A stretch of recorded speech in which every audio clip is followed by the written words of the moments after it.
Hey, Sharon Horne-Ellstrom here, also known as Pajama Grandma.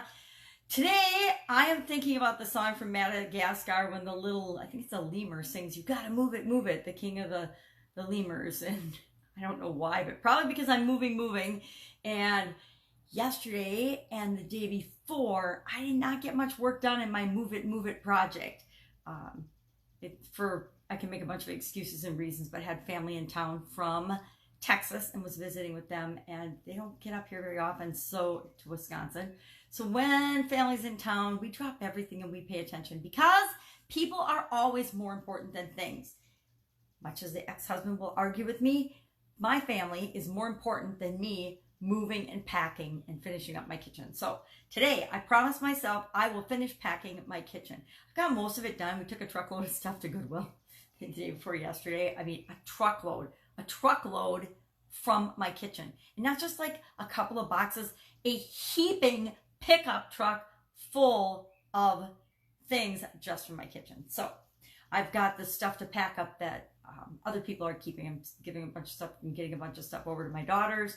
And then the things that I'm keeping, I'm packing those up, putting them in storage and working on that project. But that song is, "You've got to move it, is going to be my theme song playing in my head today because I have got to move it and get a lot of things going and a lot of things done. It's a huge project, and I want to do it right so that the next time I have to move, I don't have to go through all this struggle. And I should have learned from my mother and my father because they moved out of their house after 40 some years into another home, and it was a huge endeavor, a huge project. It took both of them, all of my sisters and I, and a whole lot of other people to help them move out of that home. They moved into another home. And when my dad passed away, my mom moved into a temporary home and then another home after that she bought. And the woman's got 3 homes. So she's got a lot of stuff. And I should have known that is kind of I want to blame heredity, but I think it's just environmental, keeping too much stuff. And we, as a country, I'm not going to blame us as a country, but there are a lot of us that just have a tendency to keep things. And I don't know why we keep I actually think, as I'm doing some introspection, that it comes from a scarcity and lack mentality. And I really don't think I have that, but I absolutely, positively, totally have that, because if I didn't, I wouldn't be hanging on to all these things that I hang on to. Now, I will probably continue to be an office supply hoarder. I don't know why I am, but I absolutely love office supplies. I used to love and hoard craft supplies, but I haven't really had time to do crafts for about 3 decades. So unless I'm going to get back into building things and making things and creating things and crafting things, I pretty much, I'm late today, I've given up those things. But I love office supplies. I love notebooks and writing things down. I love pens and markers and colors and colored paper and ring binders and folders and books. I love those things. So I tend to surround myself with those things. One of the hardest things I've been finding that I am letting go of is actual physical books. Now, those of you that know me, I've been just kind of letting it out a little bit because of my own internal fears, but I'm actually legally blind. And that means I can't see squat for the most part, which is why I joke about my crazy eyes. Well, I've had crazy eyes for a long time, but they're getting crazier. But sometimes they go and do crazy things and I don't know what they're doing. And so people are like, "God, you have crazy eyes." Well, I have crazy eyes for a reason. I can't see. But I still, maybe that's part of why I hang on to these office type things and these colorful things, is because I can see, I can distinguish color. I can see certain things. I love bright, and maybe that's my acquired affinity to bright colors and a lot of colors, because I can actually distinguish those things and see those things. That's my excuse right now anyway. I'm going to keep making excuses for being an office supply hoarder because I love those things. Even if I can't use them, I write down things every day. Now, I can't read my notes. I can't read my writing, and probably no one else can either. But I feel like the act of writing helps me to remember things, whether I can read them or not. Just writing things down helps me to, get it into my brain and out of my system. That's why I do a lot of video, because I'm actually a much better writer than I am talker or speaker, or definitely video person. But it's a challenge for me, so we do what we can with what we've got right now. So I do videos instead of writing things down. I'll get them transcribed and edited by someone else someday, if that makes sense. But for right now, I just do what I can do. So what am I working on? 90-day challenge. Today is day 82 of our Heather and Havenwood, the Sexy Boss, and me, Pajama Grandma's 90-day influencer live video challenge. Today's day 82. We're working on and talking about one of my favorite things. I don't know if it's my favorite, but it's one of my favorite things. And that is the topic of the Dream 100.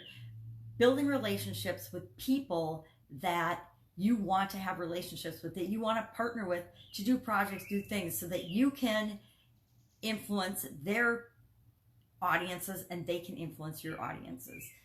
We're going to talk about how to build that relationship, how to go about building it, and doing it the right way, because so many people do it the wrong way. It's kind of like sales and marketing. So many people do it the wrong way that it gives sales and marketing a bad name.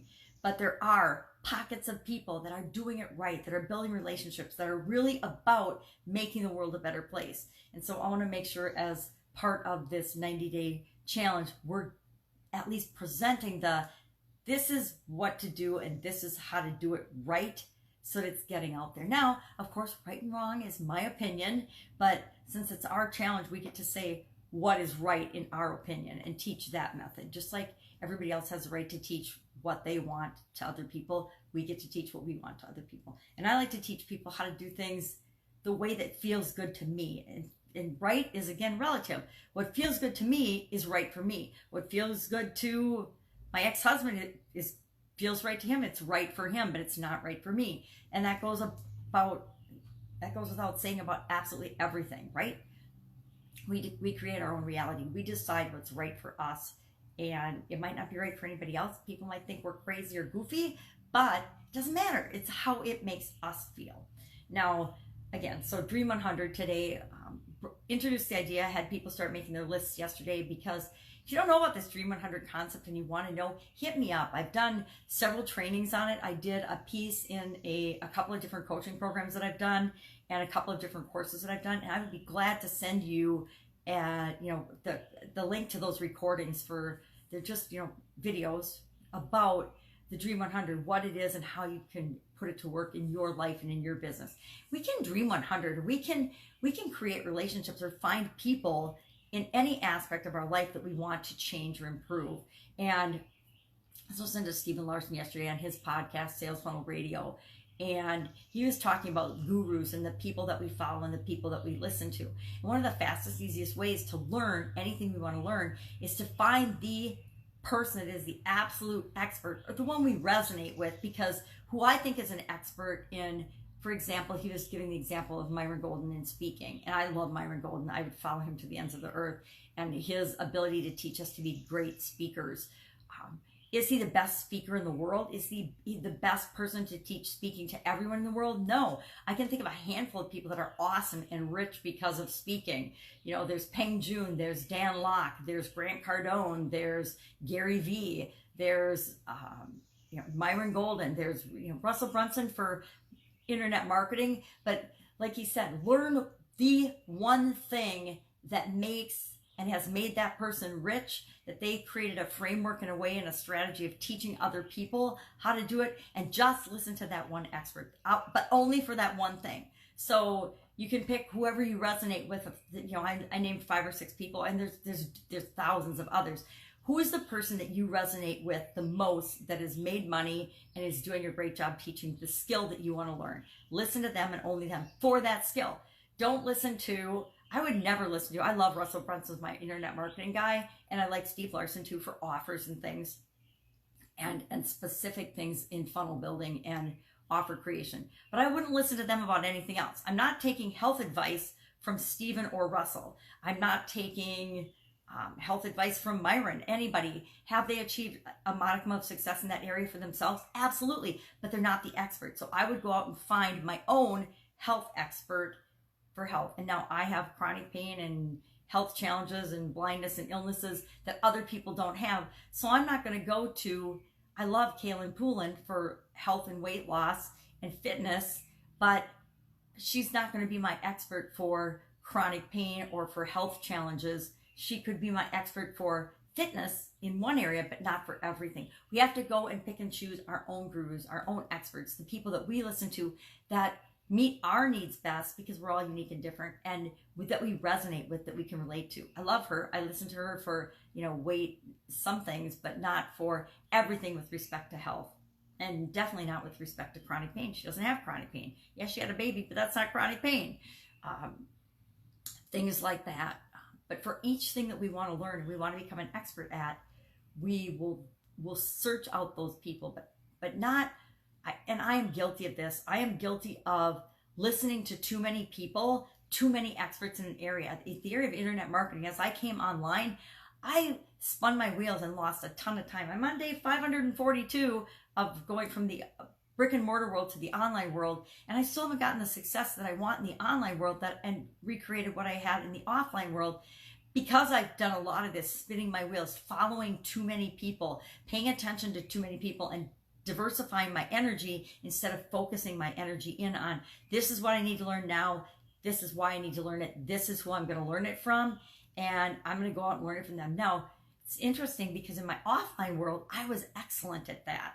My ex-husband and I were in real estate, and we found the best trainers and coaches in real estate, and we paid hundreds of thousands of dollars to get trained by those experts, and then we implemented and did what they taught us. So why on earth would I have let my energy get diversified and followed too many people as I moved to the online world? Probably because the online world is inundated with people that are claiming to be experts, and some of them are, some of them aren't.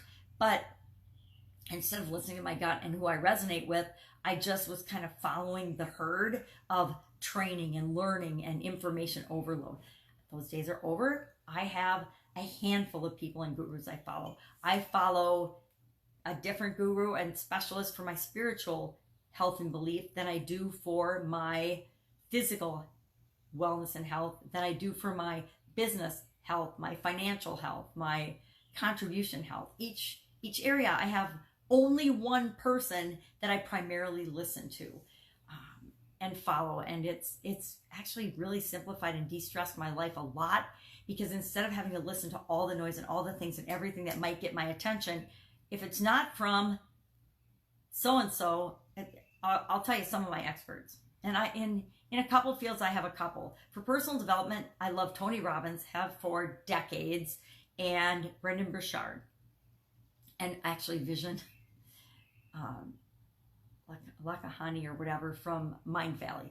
And so I have a lot in the area, because I think personal development is an area in which we have to do things. And now here's the thing with those three, all three of them speak to and have experts come in from other areas, and they are not only dealing with our personal development, they're dealing with personal development in all areas and aspects.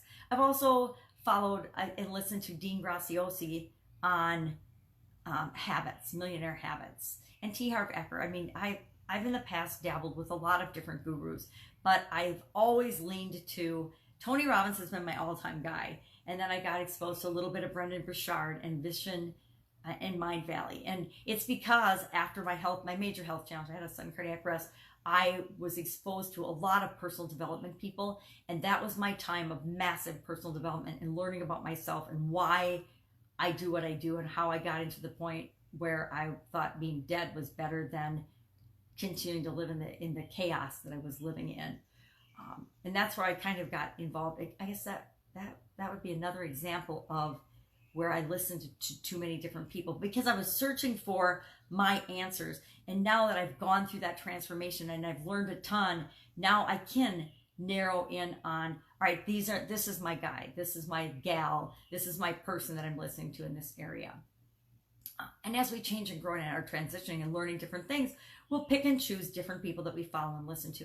But if we can narrow that down and not be listening to 20 different people, we won't get 20 different messages. And that changes over time. When we're first studying and looking and learning about something, I believe that we need to get a big, broad sampling of that. I am an avid reader, an avid believer in reading a lot of things. I remember when I wanted to learn about outsourcing for my manufacturing business, I got on Amazon, I ordered 20 books, I got them all shipped to me, I skimmed through them and found a vast array of different information about outsourcing and what worked for me and what would work for me, and I picked and chose the system that would work, and I created this system then from all those different sources and other sources as well that made the outsourcing framework for my manufacturing business.